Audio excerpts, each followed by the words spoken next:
Okay, so now we come to almost the final part. And what we're looking at now is sort of general tidying up. So you can see the large black cable running along here.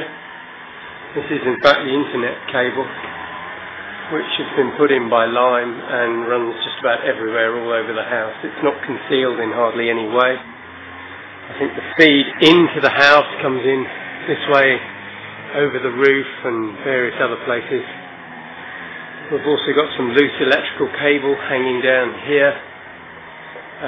Old cable clips still left in the walls that need to be sort of taken up and cleaned out, etc., etc. There are a few things like this, bits and pieces really that just need to be removed and make it all look a lot tidier than it actually is at the moment.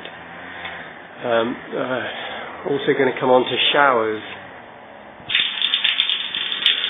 This is one of the 6 showers in the house, including the 2 in the guest cottage, and they all appear to have the same kind of problem. Firstly, the shower heads are just not working. They're just running or dribbling water out. You can still let out a reasonable amount of water, but there's no shower head to them, shall we say, as such.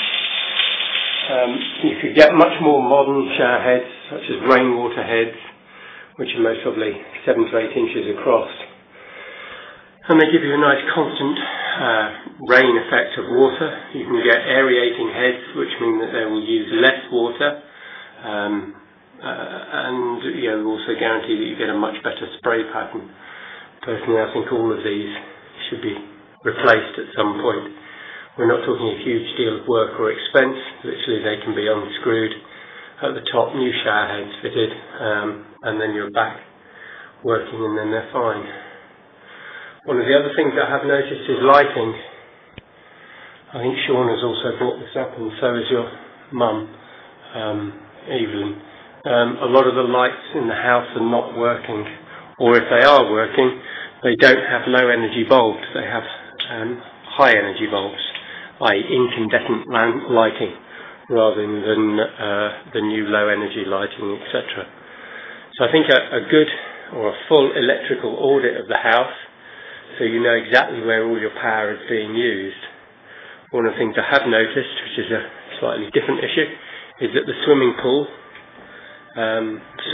pump is on for some 12 hours a day. Your pool is something like 15,000 gallons.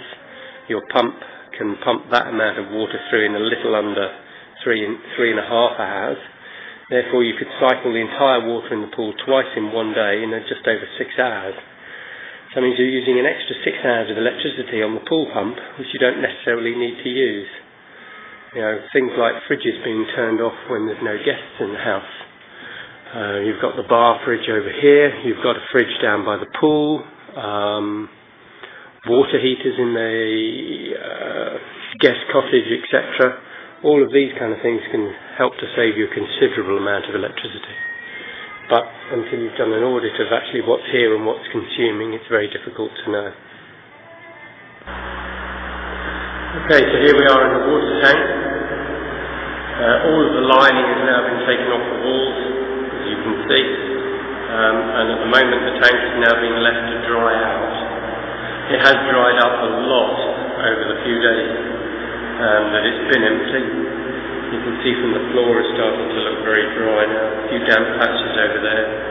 But if we keep moving the fan around, that will ensure that it will dry.